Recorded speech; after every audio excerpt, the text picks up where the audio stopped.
Hi, happy Saturday evening to you. I am making a video this Saturday evening because I will be posting a longer video tomorrow morning and I wanted to introduce it. I will be starting a series of local Roswell interview videos because I want people to get to know what Roswell is really like, and it is an intriguing place because the culture here, obviously you have a lot of the influence from outside of New Mexico in the larger United States. So Peggy Bolin is from the Midwest. She is my first interviewee, but she has been in Roswell a very long time. So she's practically a native here by now. And you also have some Texas influence here because Roswell is very close to Texas. And we also have a Mexican influence here because we have a Mexican settlement here. But Roswell really isn't like New Mexico, and it really isn't like Texas, and it really isn't like Mexico. It's kind of its own unique place. And that's why I love it as a setting for my books. And I would like you all out there watching my videos to get to know real Roswell people. And I don't know that I consider myself a real Roswell person. I've lived here close to 10 years now, so maybe I am, but my roots, my family roots in New Mexico are really in Socorro, which is along the river valley. It's a completely different culture, really, honestly, it is. And I'm not even from Socorro. I didn't grow up there, even though I have family roots there and family property and all of that. But I don't know. I don't know where my roots are. I don't know where I belong. Do I belong in Kansas? Probably not. I don't know where I belong. I think actually I tried to change that into Wizard of Oz, but I think that was a line from Breakfast at Tiffany's. I don't know who I am. Doesn't she say that? Holly Golightly? I'm just Holly Golightly stealing turkey eggs and I can't remember the rest of the line. I haven't seen that movie in a long time, but I think that she says something like that. I don't know who I am. I think Dorothy does know who she is. She kind of tests that a little bit in The Wizard of Oz because she doesn't want to be around her Kansas people anymore, and that's why she ends up in somewhere over the rainbow and and has to meet Munchkins before she's like, okay, that is terrifying. Well, I don't know what's more terrifying, the Munchkins or the flying monkeys. Yeah, I don't know. And I don't really know how I got from here to there, from Roswell to Oz. I don't know how I got there, but we'll just let that pass for a minute. This was supposed to be an intro to my video series. I have a couple of more interviews lined up, and I'm very grateful to the people who said that they would allow me to interview them.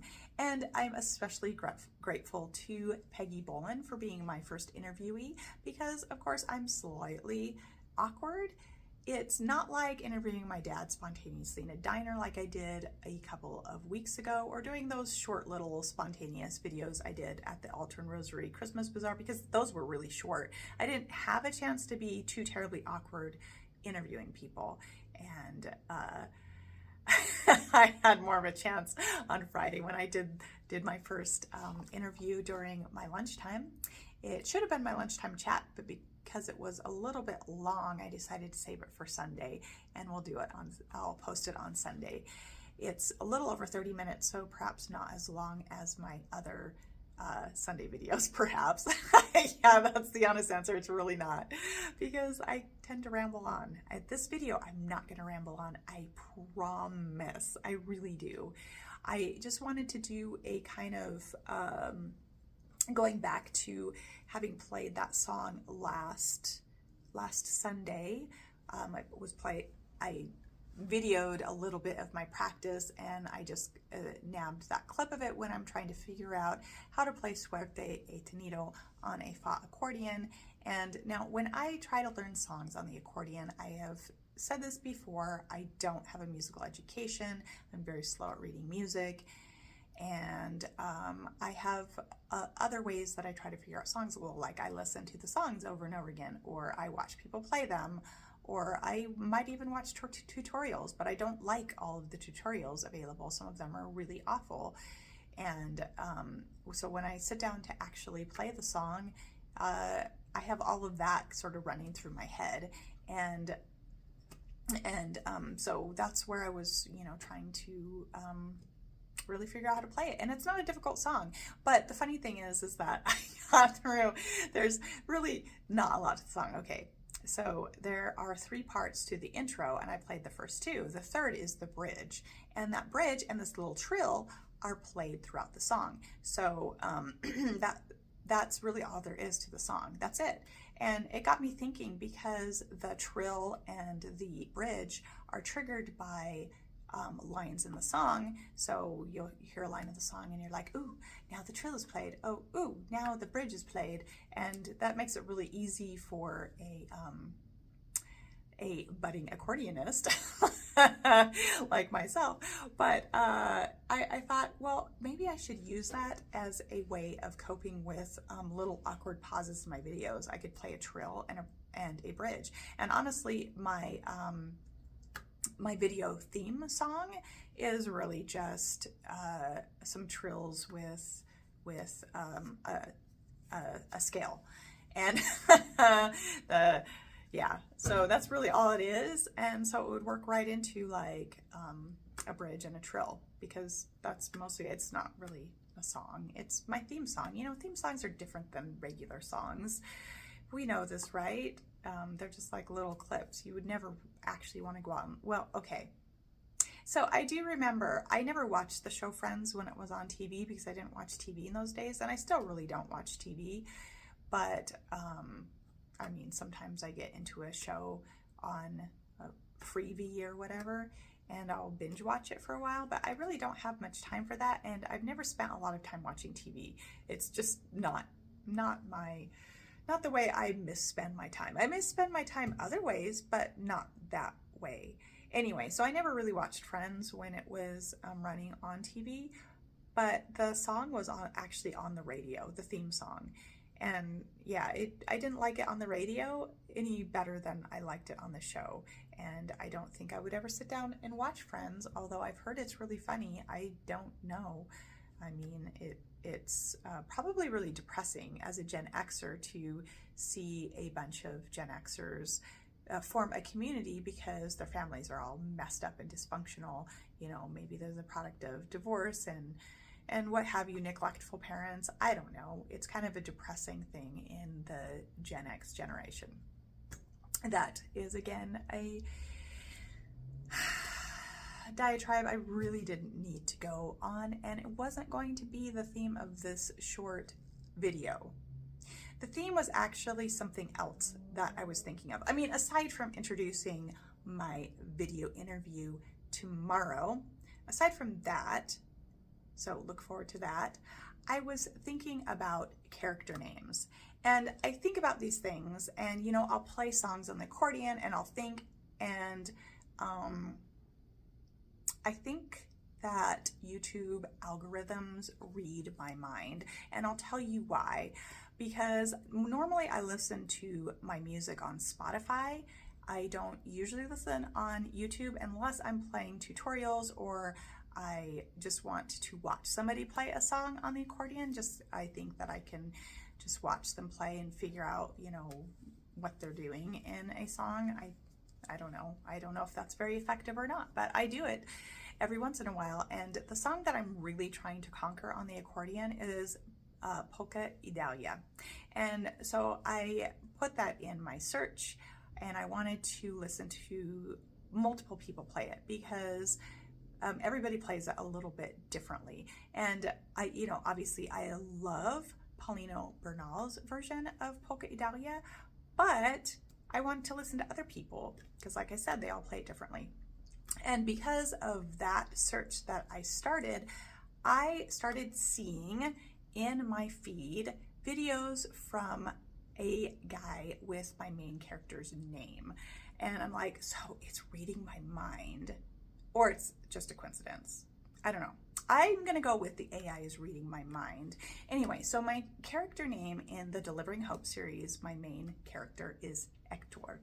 He is my delivery driver detective, and I will tell you why I picked that name. It was not the original name of this character. In fact, he wasn't even the main character to start with. When I choose main characters, I always give them names that are palindromes, and I don't know why I do that. I just started doing that. And so with my published books, I have Anna and the Dragon, and Anna is the main character, so her name is a palindrome. The Minoverse, the main character is Oso.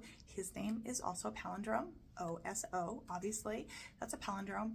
And then with Order of the Pentriagon, the protagonist is Talat, and that's T-A-L-A-T, but I wasn't sure if I was going to stick to Talat as the main character, and so I gave the male character a name that could be a palindrome in a pinch, and his name is Robert. So if in a pinch I needed him to be the main character, then he could be Bob, and Bob is a palindrome.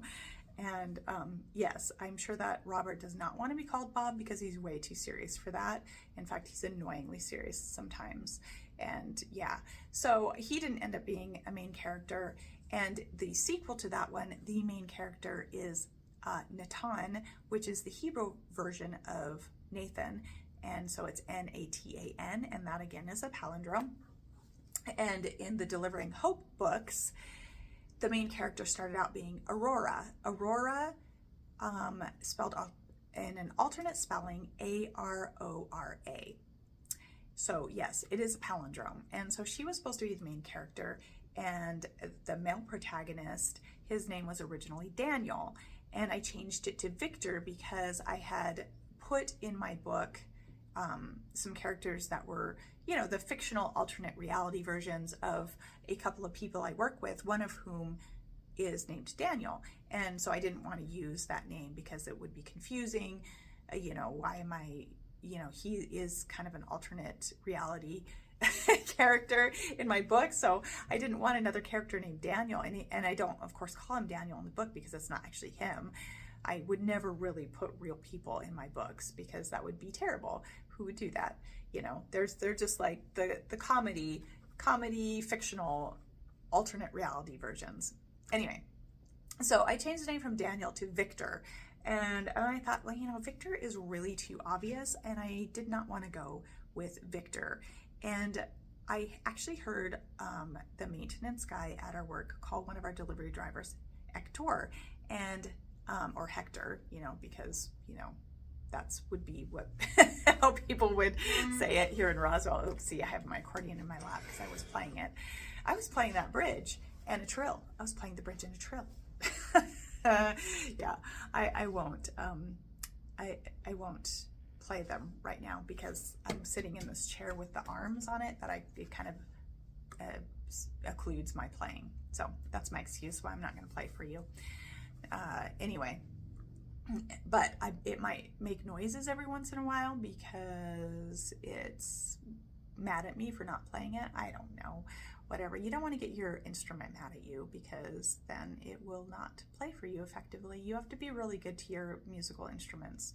It's kind of the first law of musicians. And if I ever want to be a decent musician, then I have to be nice to my accordion. So I'm really nice to it, except for that one time when I dropped my accordion, and that was not very nice. And my accordion has never really forgiven me, I don't think. Oh boy, that like my life flashed before my eyes when that happened, even though accordions are replaceable. How dumb, right? Anyway. Oh, whoops, there it goes again.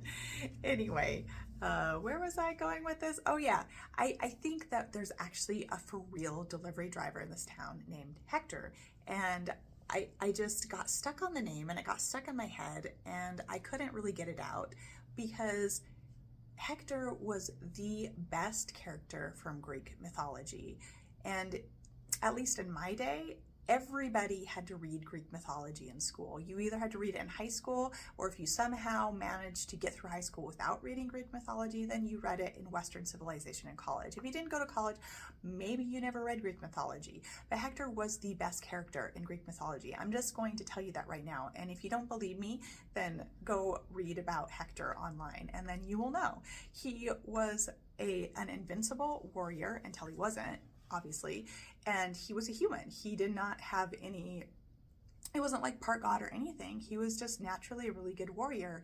And in addition to that, he loved his wife and family. So he was a family man, and invincible warrior, family man. You know, this is starting to sound like a really great character, right? Well, that's why people tend to love Hector as a character in Greek mythology, and probably why, for unknown reasons, that name is really popular in the Spanish-speaking world, and I can't really explain it. I think I must have met 2 Hectors in the process of doing my job just last week, you know, because it's fairly common. It's not an uncommon name. And anyway, so back to that whole coincidence or AI reading my mind. Anyway, so I named my character Hector. And the thing about the story, the Greek mythology, is that he is actually invincible until he's not. That's what I just said, because he is tricked by the goddess of war, Athena, into thinking that instead of going into battle against an entire army by himself, she tricks him into thinking that his brother has his back. And yeah, so he's willing to go into battle with just his brother. That's it. And she tricks him, and it's not really his brother, and then he dies. But in my story, since long before he was ever named Hector, he has a brother, and his brother always has his back. And when he goes into battle in my book, his brother has his back. And his brother's name is Lorenzo, by the way, just in case you want to know.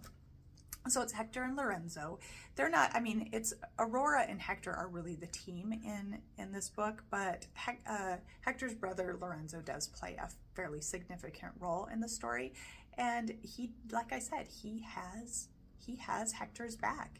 And I love that dynamic between the 2 brothers. They're the 2 youngest children in their family. All of their older siblings are sisters, so it's like them against the world. So when Hector's life falls apart and he starts drinking every night, and his brother's afraid he's going to become an alcoholic, so his brother goes and rescues him. And his brother really is the person in his life, because it was his best friend who betrayed him and slept with his wife, and that's why he lost his wife and his best friend, and his brother was really the only person who had his back. And so the relationship between them is special, and I like that. I like the fact that without really thinking it through, I kind of changed up the myth. And like I said, that the way I had written the story, it pre-existed my changing his name to Hector. Anyway, so his name is Hector. But so I'm writing the 2nd book in the series, so I tend to think about my characters, you know, what's going to happen next, all of that. And I all of a sudden started seeing, after I fed my algorithm on YouTube with Polka Idalia, I started seeing a musician named Hector Gallardo. I think it was Gallardo. Anyway. And I'm like, oh, that's interesting. So I clicked on it, and I don't even think that he has any video playing Polka Idalia. But he does have a video playing Suerte e Tenido, which, of course, you know, my phone listens to me playing whatever songs that I'm playing. So there is that part of the reality. And I was just taken with this person's musicianship, because I don't know who he is. I don't know what bands he's been in or what bands he's in now. But it looks like he made videos over the course of almost 15 years. And then he kind of stopped about a year ago. So I'm not going to subscribe to his channel or anything, because he's no longer making videos. But I really enjoyed listening to his videos, because he seems to play the accordion and the bajo sexto very well. And he also sings, and his singing is incredible. He has an incredible voice. And I will put a link to his channel so that you can listen to him and hear his vocals, because he's amazing. Like I said, I don't know anything about him. He doesn't really even have a bio on his YouTube channel. He just has videos of him playing music and singing, and yeah, he has a great voice, and vocals really, okay, so I get that the accordion really is kind of the magic that reaches my heart. That's why I wanted to start playing the accordion. But I almost don't care what the music is like if the vocals are amazing. So what really, really reaches my heart is incredible vocals, and that's why I like this guy's channel, because wow, he's just a really great singer. And kind of too bad that he doesn't make videos anymore, but you know, when you make videos over the span of a lot of years, there comes to a point when you probably want to stop, or maybe he's moved on and he posts them somewhere else on another channel. I really don't know, but I enjoyed listening to his videos over the last couple days, and yeah, they're great. So like I said, I'm going to post a link to his channel, and if I were to guess, he's probably Tejano, because he sings like a Tejano. Like, I'm not saying his vocal quality, I'm saying his vocal style sounds to me like he could be a Tejano. But you know, there's so much crossover between the norteño and Tejano that I can't always tell, but that would be my guess, is that he's from Texas, but I don't know. Anyway, that's all I wanted to say. And I have to admit that I didn't write last week. I just got really tired and I wasn't sleeping enough, and so I was coming home and just dropping instead of doing my writing, and I think it helped me get through my week. And I needed a break, I think, like almost a vacation for my mind is what it was. It's really sad but true that I'm making these videos at the point at which I'm ready to just completely fall apart, because I don't really have time to make videos, and I don't have time for what I do. Or maybe I do have time, but I'm sort of at the end of being able to just keep going without adequate sleep, and yet I'm gonna keep making these videos, and I'm supposed to expand to other social media networks, because that's how I'm supposed to sell books, I guess. I don't know. Anyway, that's all I have to say. So I hope you have a great rest of your Saturday, and I hope you also listen to my interview tomorrow, because I think it's amazing. I think Peggy Boland's an amazing person. So yeah, so tune in for that. See you later.